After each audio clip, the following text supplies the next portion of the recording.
In dieser Folge blicken wir hinter die Kulissen der KI-Entwicklung und begleiten Felix bei seinem spannenden Weg vom Berater hin zu handfesten Projekten im pharmazeutischen Umfeld. Wir beleuchten, wie er moderne Tools nutzt, um regulatorische Dokumente zu nutzen oder nutzbar zu machen und welche technischen Ansätze dahinter stecken. Herzlich willkommen zum Weekly Talk, dem Videopodcast der Inosoft AG. Im Januar haben wir kurz nach dem Ende deiner Ausbildung gesprochen. Ich glaube, da warst du Berater. Ist das richtig? Ja, also nachdem ich meine Ausbildung abgeschlossen habe, habe ich hier bei der Inosoft als Berater angefangen.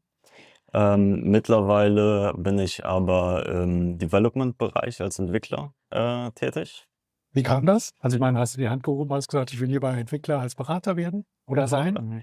Nein, also es wurde auf mich zugekommen mit der Fragestellung, ob ich mir einen Wechsel vorstellen könnte.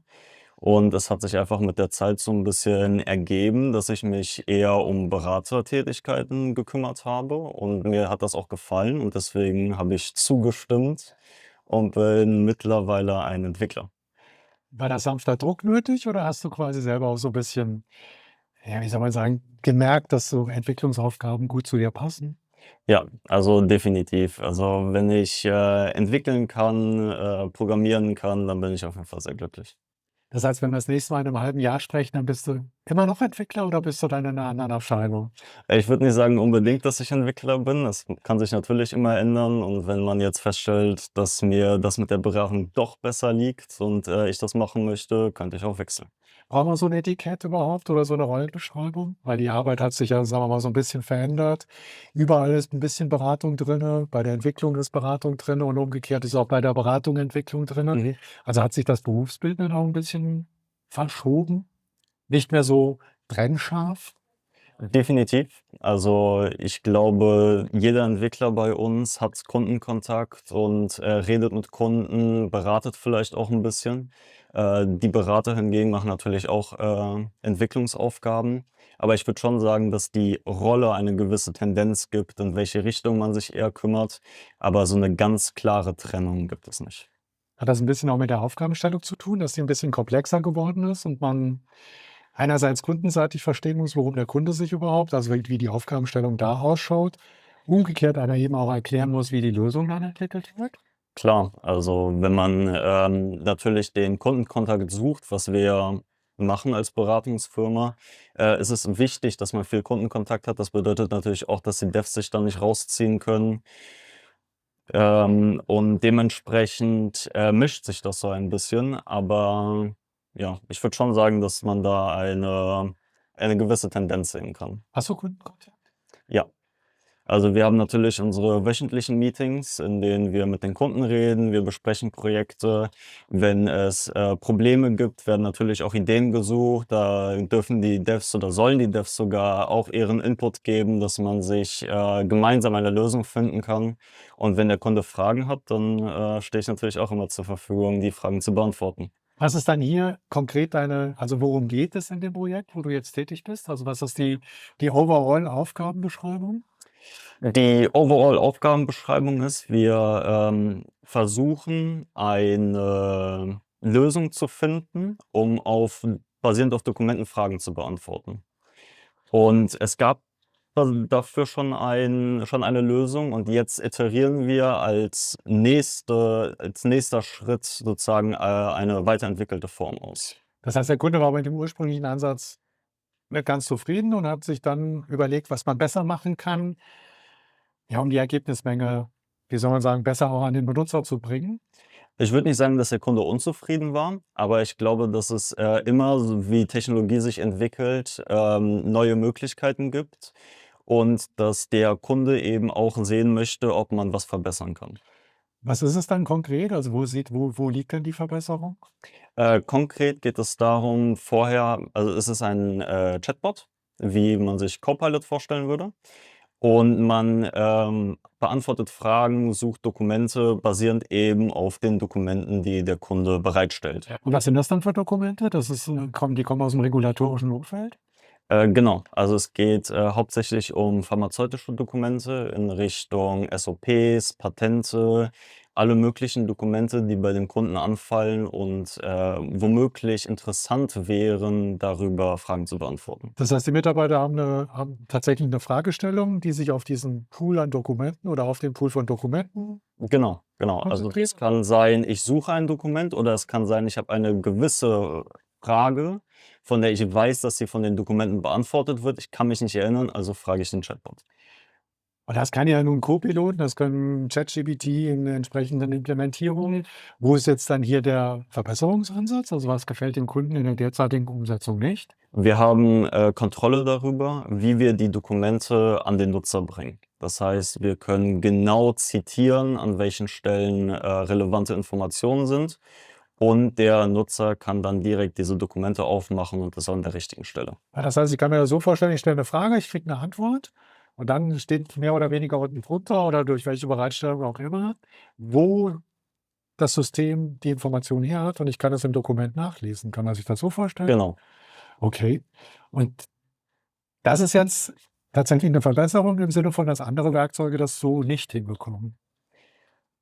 In gewisser Weise kann Copilot das, aber natürlich hat man dann nicht die Kontrolle darüber, wie genau das präsentiert wird. Und Okay. jetzt in dem Fall ist das, was wir machen wollen, ist dem Nutzer so einfach und so gezielt wie möglich zu präsentieren. Gibt es eine Information darüber, wie viele Dokumente da in diesem, wie sagt man, Store bereitgestellt werden? Also, Genau. Also im Moment arbeiten wir nur mit ein paar Dokumenten, ungefähr 1000 Stück. Aber es werden auf jeden Fall knapp 700.000 angebunden, je nachdem, welche Quellen. Es gibt nämlich mehrere, können es sogar bis zu 40 Millionen werden. okay. Wie ist dann der technische Ansatz? Also man muss sich ja irgendwie dann immer überlegen, wie komme ich jetzt an diese 700.000 Dokumente ran? Die wird man sicher nicht in eine relationale Datenbank speichern. Und wie ist dann also quasi die Architektur und der technische Ansatz dabei? Genau, also das Ganze basiert auf 'ner Vektordatenbank. Da wird der Großteil von unserer schnellen Suche erledigt. Wir haben aber auch andere Datenanbindungen, wo man zum Beispiel auch auf Metadaten suchen kann. Und was ist dann jetzt deine spezielle Aufgabe? Also wie und mit welchen Tools programmierst du? Das ist ja wahrscheinlich eine Arbeit, die im Team stattfindet. Das wird dann Ja. alles auf deinen Schultern lassen. Aber was ist jetzt quasi deine konkrete Umsetzungsaufgabe? Konkret kümmere ich mich um den Agent-Teil von dem Projekt. Das heißt, wenn man es in 2 Teile aufteilen würde, gibt es den Datenteil und den Agent. Ich konsumiere die Daten, bereite sie auf, erstelle den Agent und gebe dann weiter an das Frontend die Informationen, die der Nutzer haben möchte. Und was bedeutet ein Agent? Also mit welchem Tool oder mit welchem Werkzeug wird dann da gearbeitet? Oder arbeitet ihr? Genau, also es gibt Large Language Models und der Agent ist um das Large Language Model herum und sorgt dafür, dass es weitere Fähigkeiten hat, wie zum Beispiel Tools aufrufen. Und wir machen es ein modulares Konzept. Das bedeutet, wir können neue Tools anschließen und alte wegmachen und dadurch können wir eben benutzen, was wir wollen. Und wie heißt dann das Werkzeug, mit dem du das alles machst?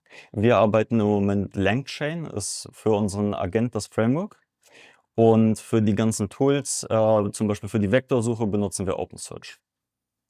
Sind das nun Vorgaben des Kunden? Weil es gibt ja oft quasi Entscheidungen, die der Kunde getroffen hat, die quasi das Toolset vorgeben, mit dem man sich auseinandersetzen muss.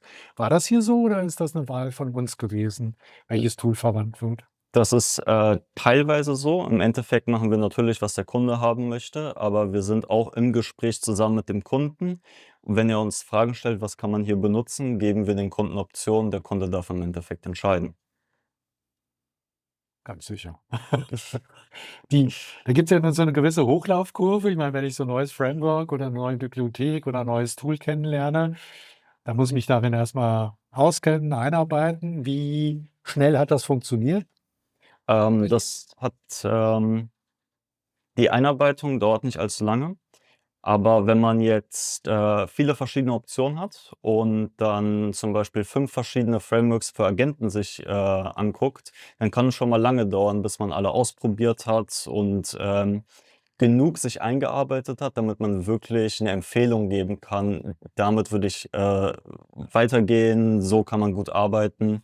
Deswegen der Entscheidungsprozess dauert lange, die Einarbeitung selber pro Tool nicht so lange. Okay. Kann man jetzt sagen, dass, ich meine, das sind ja hochspezialisierte Dokumente, da fehlt dann möglicherweise das Fachwissen, um beurteilen zu können, ob die Antworten, die aus dem System kommen, richtig oder falsch sind. Gelingt das? Also kannst du das beurteilen oder brauchst du dann seitens des Kunden Fachleute, die mit dir dann helfen zu beurteilen, ob die Antwort gut oder schlecht ist? Das ist definitiv eine große Frage, wie man die Qualität feststellt. Und das kann man in 2 Phasen unterteilen. Während der Entwicklung macht man das selber. Man guckt sich die Dokumente an, die rauskommen, vergleicht. Aber im Endeffekt, wenn das Produkt steht oder weit genug ist, dann muss man sich Experten ranholen. Und diese Experten können dann wirklich sagen: „Okay, das ist ein gutes Dokument oder das ist kein gutes Dokument." Wie weit seid ihr dann im Fertigstellungsgrad? Also wenn man es in Prozenten ausdrückt, wie lange oder auf welcher Prozentstufe seid ihr dann, was die Fertigstellung anbetrifft? Ich würde schätzen, wir sind noch relativ mittig. Wir haben jetzt letztens den MVP Abgabe gehabt. Heute ist eine Demonstration davon. Was bedeutet MVP für unsere Zuschauer? Minimum Viable Product. Okay. Bedeutet? Das bedeutet, es ist die einfachste Version von dem Produkt, die immer noch die Aufgabe erfüllt, die sie erfüllen soll. Die Das heißt, Kern der Kunde hat dann beurteilt, sozusagen, wie die erste Stufe der Umsetzung funktioniert. Oder ist das eher intern gewesen? Ähm, wir haben mit dem Kunden zusammen besprochen, welche die wichtigsten Aufgaben sind, die das Produkt erfüllen muss. Und damit haben wir dann festgelegt, was der MVP ist und haben ihn geliefert. Wie beurteilst du dann, ich meine, es ist ein größeres Projekt, du arbeitest mit Kollegen zusammen, es findet viel Interaktion statt. Bist ja hier auch in einem Projektraum mit den Kollegen, ist das wichtig? Oder könntest du quasi die Aufgabe auch zu Hause alleine bewerkstelligen und nur einmal am Tag per Teams dich einwählen? Also worauf ich abziele, ist so diese mal schnell eine Frage stellen, mit den Kollegen zu interagieren. Ist das wichtig bei so einem Projekt? Es hilft auf jeden Fall. Also gerade als ich neu in das Projekt eingetreten bin, war es sehr hilfreich. Da habe ich eigentlich die ganze Zeit gefragt. Das wäre deutlich mehr Aufwand gewesen, Teams-Nachrichten zu schicken. Sobald es sich so ein bisschen eingearbeitet hat, muss man diesen engen Kontakt nicht mehr haben. Natürlich hilft er trotzdem. Okay. Wie gefällt dir die Aufgabe? Ich meine, das ist ja nun jetzt, wenn wir sagen, keine klassische Hardcore-Entwicklungsaufgabe, sondern es hat ja was auch mit Frameworks eben, mit der Benutzung, mit der Nutzung, mit der Verwendung der Frameworks zu tun. Man muss sich viel mit KI-Konzepten, mit den Algorithmen, mit Large Language Modellen, mit Metadaten, allen möglichen Sachen auseinandersetzen. Ist ja schon was anderes wie mit C++ von oben nach unten jetzt eine Aufgabe umzusetzen.